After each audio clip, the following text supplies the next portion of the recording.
What's up, Thrashers, and welcome back once again to the Thrash Maniac 99 YouTube channel, and I am back with yet another album review, and today I am talking about one that's been a long time in the making, the latest offering from Nailed to Obscurity, Generation of the Void.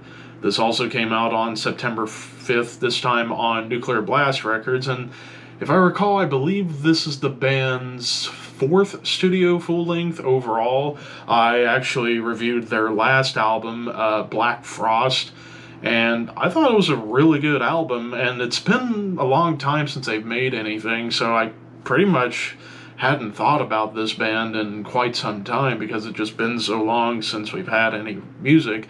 Until now, it's been over 6.5 years, and here we are with a new album. So for those who don't know, this is a German, they're described as melodic death slash doom metal. I would say that's a little accurate, although I would maybe even throw in progressive death metal in there too. And maybe even little touches of alternative metal, especially if you're thinking of like modern catatonia, which there's a good amount on this album in particular. But yeah, this is a band that I only discovered because of their last album, which I have, and it's really, really good.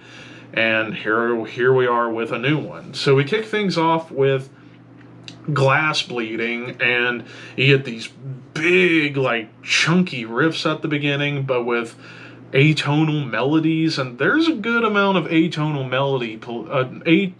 melodic play, if I can speak English, that'd be dangerous, across the board on this entire album. And I gotta say, one of the things that really grabbed me about this album, and I didn't remember about it with this band before, the vocals. Like, the frontman, he's got an awesome range. Like, he can do big time, like, evil growls, but man, he's got a strong, powerful, clean vocal presence on here, and it doesn't sound cheesy or nothing.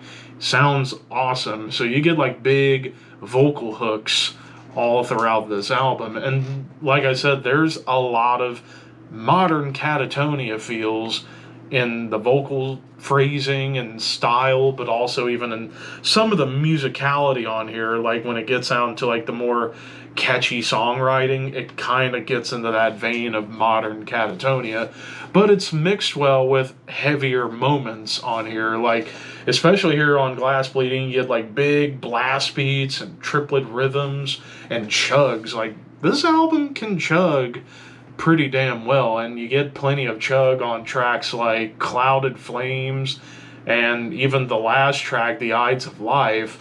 Like you get some like big time chugging riffs on there that gives it a bit more of a death metal vibe. But then you get into tracks where they kind of get into a more somber mood. Tracks like Liquid Morning, which has this like big melodic start, but it's on top of a lumbering groove. Even great bass groove. Like, I gotta admit, bass play on this album is quite something. Like, you get a couple of moments of, like, big bass melodies or grooves. But on this track, it does get a little bit more up-tempo and even into a gallop, which does, to a degree, kind of erase a bit of the doom aspect. Like, I will say, when it comes down to, like, the doomiest parts on the album, they're really kind of few and far between, so I would say this is more like progressive melodic death metal, if anything at all. But there is some doom on the title track, which that's another one of the more somber songs on the entire album, and hell, big riffs that just add a lot of punch. But then you even get into some more aspects coming in, tracks like Overcast, dissonant tremolos on top of a groove, so little extra wrinkle thrown in there, but there's darker, clean melodies, big gallop with a machine gun riff that almost feels a little thrashy, and it builds up pretty nicely throughout. Allure is another one of those like more darker, somber tracks, and it definitely has a lot of vibes of Mastodon, like the clean melodies, some of the riffs, the soaring melodies kind of make me think of Mastodon in a big way. But then a Clouded Frame, you get back to those chugs, but man, again, the Catatonia vibes are strong on here, and even in the following track, Misery's Messenger, like the chorus hooks, once again, have that modern Catatonia feel where it feels a little dark, but at the same time lush and catchy.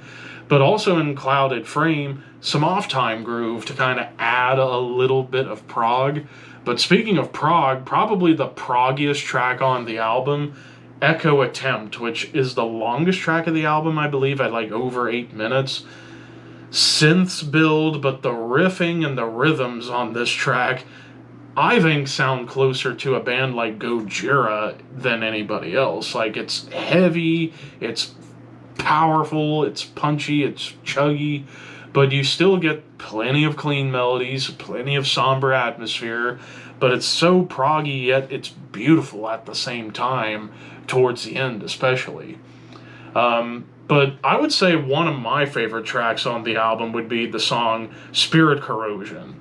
This one definitely goes for more of like an old school Opeth vibe with the grooves, the riffing, the melodies, and even in the songwriting, it's like right down to a T old school Opeth, but you still get like great melodies and harmonies coming together and atonal clean melodies to add some extra zing to the overall meal that you're getting from the spices that it's presenting you.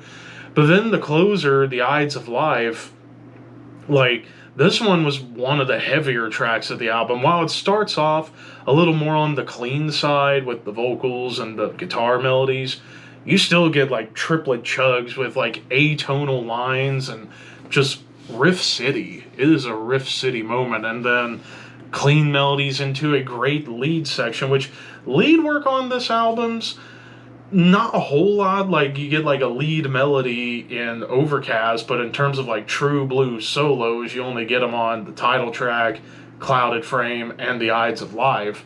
But then again, you didn't really necessarily need a lot of leads to make this album great. As far as any negatives go, oh, and real quick to talk about the production, I love the production. It was co-produced by Jacob Hansen and V. Santura from Triptychon, and they did a great job with the production and the mix and everything about this. The only negative I could have is that I do think, especially in the back half, some of the songs kind of start off a little too similar in terms of the formula with just clean melodies like Allure, Misery's Messenger, and the Ides of Life. It's like they all come pretty close together. I think if you would have put Misery's Messenger in between, I would say, like Overcast and Spirit Corrosion, I think the flow would have been better. But aside from that minor gripe, all these songs are very strong. I'm going to give this a 4.5 out of 5. I think this is better than their last album for sure because of the new prog wrinkles being thrown in. So if you are a fan of bands like Old Opeth, Catatonia, I would dare even say bands like In Mourning, Green Carnation, who I just talked about, check this album out. But of course, those are just my opinions. What did you guys think? Let me know in the comments below, and don't forget to like, comment, share, subscribe, all that fun stuff. But until next time, thank you for watching, keep your horns high, and your dreams wet.